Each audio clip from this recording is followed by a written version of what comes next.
کہ روشنی میں جو میں نے آپ کے سامنے رکھے ہیں یہ آپ سمجھ رہے ہوں گے کہ آج سنتوں سے کتنا زیادہ منہ موڑا جا رہا ہے اور سنتوں کی کتنی زیادہ مخالفت کی جا رہی ہے، اور آج ہمیں کس اسٹیج پر لایا جا رہا ہے اور آج ہم کو کتنا مجبور کیا جا رہا ہے۔ لیکن ابھی ہمارے مقیم فیضی صاحب نے کہا تھا صبر کرو، چٹان بنے رہو، اللہ کی قسم یہی ہمارے لیے بڑی مردانگی کی بات ہوگی اور اول العزمی کی بات ہوگی۔ میں آپ کو اس بات کا مشورہ دیتا ہوں، علماء بہت ہیں ہماری جماعت میں، اور آج اللہ کا شکر ہے کام بھی ہو رہا ہے، جواب بھی دیے جا رہے ہیں تحریری شکل میں بھی اور تقریری شکل میں بھی، اور آج دنیا اب جاننے لگی ہے کہ مسلک اہل حدیث کیا ہے، اب دنیا کی سمجھ میں آ رہا ہے کہ کیا ہے۔ ابھی دیکھیے، ابھی کٹیہار کا ایک علاقہ ہے، وہاں پروگرام رکھا گیا اور اس پروگرام کے اندر ایک ہی تقریر میری ہوئی، اللہ کا شکر ہے اس گاؤں کی آبادی 350 افراد پر مشتمل تھی، ایک ہی تقریر اس گاؤں میں اسی قرآن و حدیث کی روشنی میں ہوئی اور 350 آدمیوں کا گاؤں پورا کا پورا اہل حدیث ہو گیا، پورا کا پورا اہل حدیث ہو گیا۔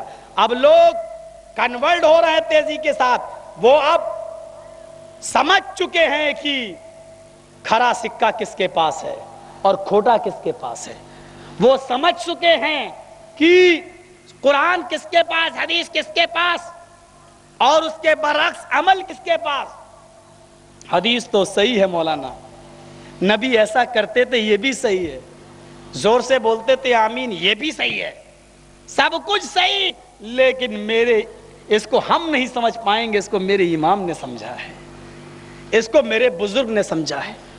اللہ کے نبی صلی اللہ علیہ وسلم کا زمانہ ہے، مغیث اور بریرہ دونوں غلام ہیں، بریرہ پہلے آزاد ہو جاتی ہیں اور اسلام نے یہ آزادی دی ہے کہ اگر مرد اور عورت دونوں غلام ہوں اور عورت پہلے آزاد کر دی جائے تو عورت کو اختیار ہے چاہے وہ اپنے مرد کے ساتھ، شوہر کے ساتھ رہے یا پھر وہ دوسری شادی کر لے، دوسری اجازت ہے اس کو کہ دوسری شادی کر لے، غلام مرد کے ساتھ رہے یا نہ رہے، اس کو اجازت دے دی ہے۔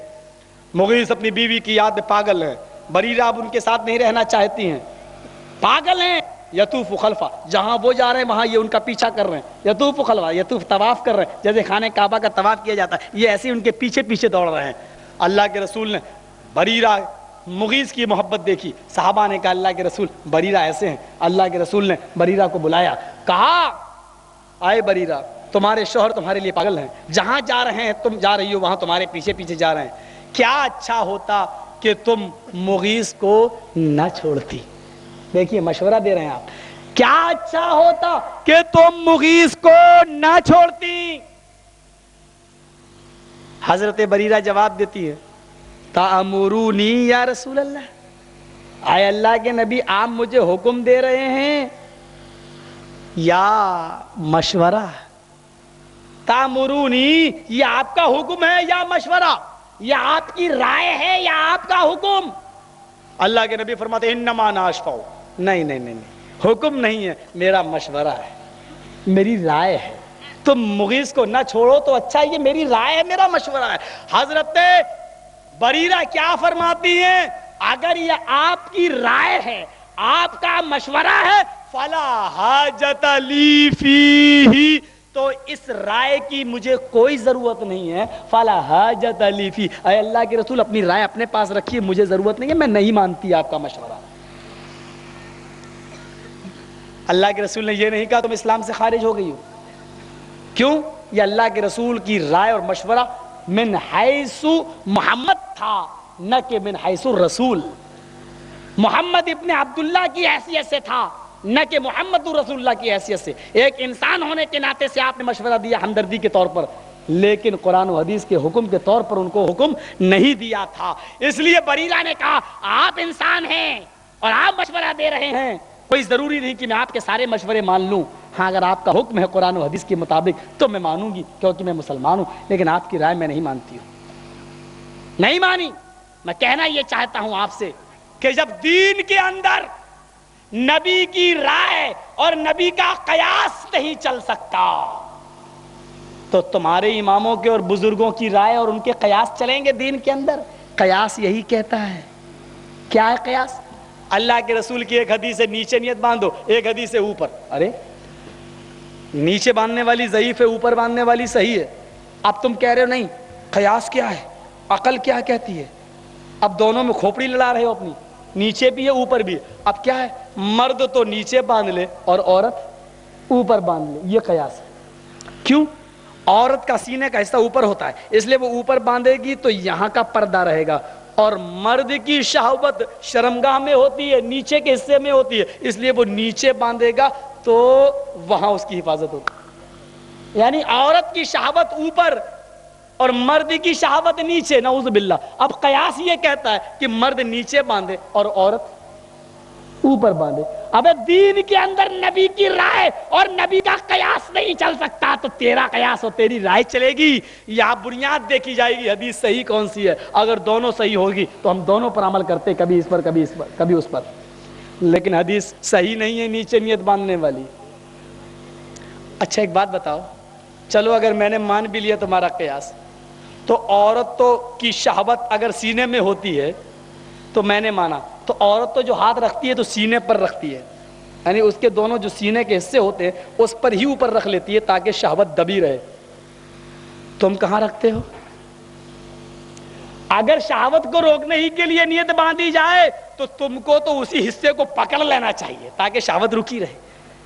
جیسے عورت پکڑ لیتی ہے اور داب لیتی ہے اس حصے کو, تو تم کو بھی داب لینا چاہیے تاکہ شہوت رکی رہے. بے غیرت عورتوں کو تو کہتے ہو سینے پہ رکھو, اور تم پکڑنے کا نام ہی نہیں لیتے ہو, اور اس سے اوپر تھوڑا سا. کیا کہنا چاہتے ہو میرے بھائیوں؟ اللہ کی قسم رسوا نہ کرو دین کو, اپنا قیاس اور اپنی کھوپڑیاں نہ لڑاؤ دین کے اندر. جتنی تم قیاس نکالو گے تمہارے قیاس کو ہم اسی طریقے سے ڈائنامائٹ کرتے رہیں گے, اڑاتے رہیں گے, پوسٹ مارٹم ہوتا رہے گا.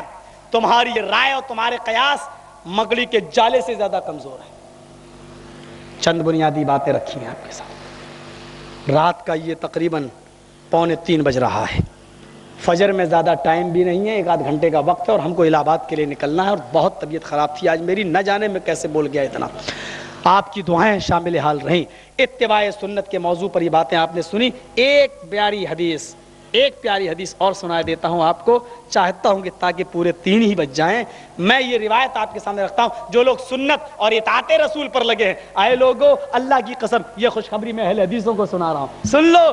اب اتباع سنت پر جو آدمی عمل کر رہا ہے اس کا بدلہ کیا ہے, اس کا رزلٹ کیا ہے, اس کا نتیجہ کیا ہے, پوری حدیث سنائے دیتا ہوں. پوری روایت اس طرح ہے. وعن ابی ہریرہ رضی اللہ تعالی عنہ ان رسول اللہ صلی اللہ علیہ وسلم قال کل امتی يدخلون الجنة الا من ابى قیل ومن ابى یا رسول اللہ قال من اطاعنی دخل الجنة ومن عصانی فقد ابى. یہ مشکات کے اندر اس طریقے سے آئی ہے, لیکن بخاری کے اندر اس طریقے سے حدیث نہیں ہے. بخاری کی روایت کیا ہے؟ وعن ابی ہریرہ رضی اللہ تعالی عنہ ان رسول اللہ صلی اللہ علیہ وسلم قال کل امتی يدخلون الجنة قالوا ومن يابى.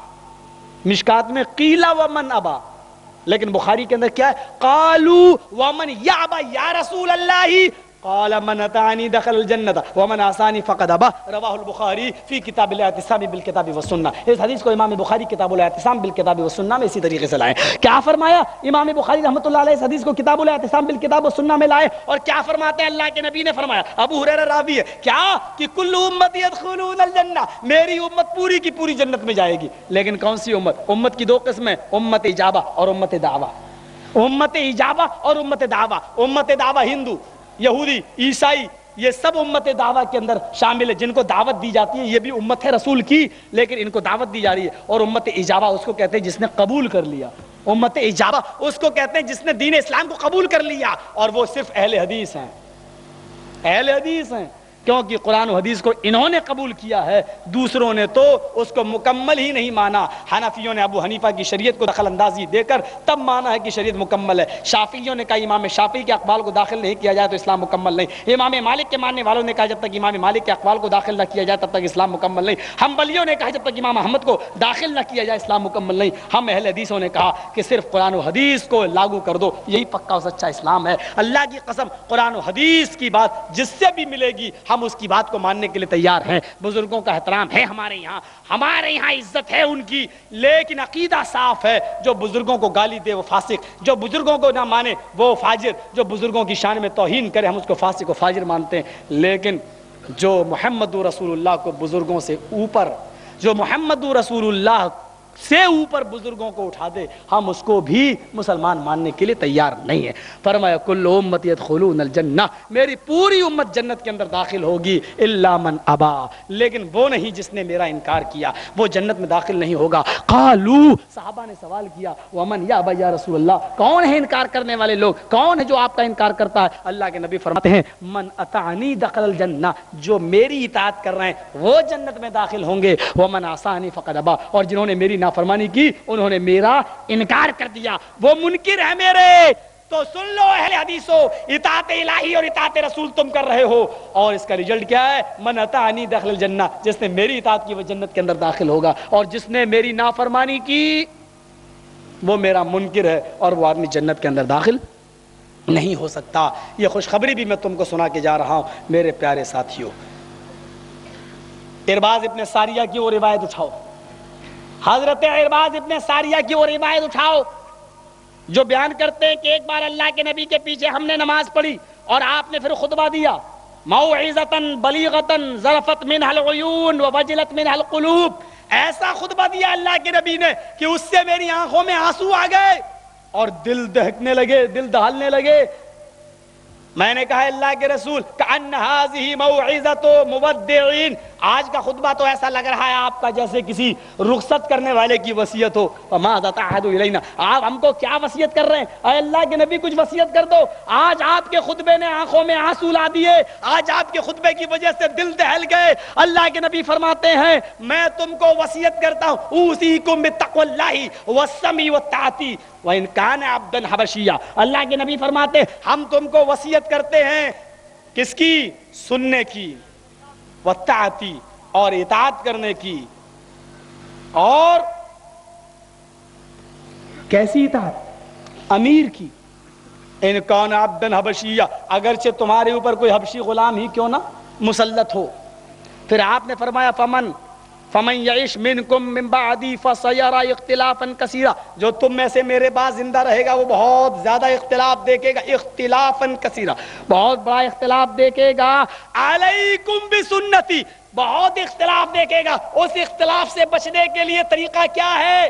ابو حنیفہ کی طرف نہ جاؤ، شافعی کی طرف نہ جاؤ، مالک کی طرف جانے کا حکم نہیں دیا، امام احمد ابن حنبل کا راستہ نہیں بتایا، پیران پیر عبد القادر جیلانی کا راستہ نہیں بتایا، فرمایا فسیرا اختلافا، اور فسایا سین لا داخل کیا گیا جو مستقبل قریب کے معنی میں کر رہا، یعنی بہت جلدی تم یہ زمانہ دیکھو گے کہ بہت زیادہ اختلاف ہو جائے گا، اور اتنا اختلاف ہوگا، اس اختلاف کو سے بچنے کے لیے طریقہ کیا ہوگا؟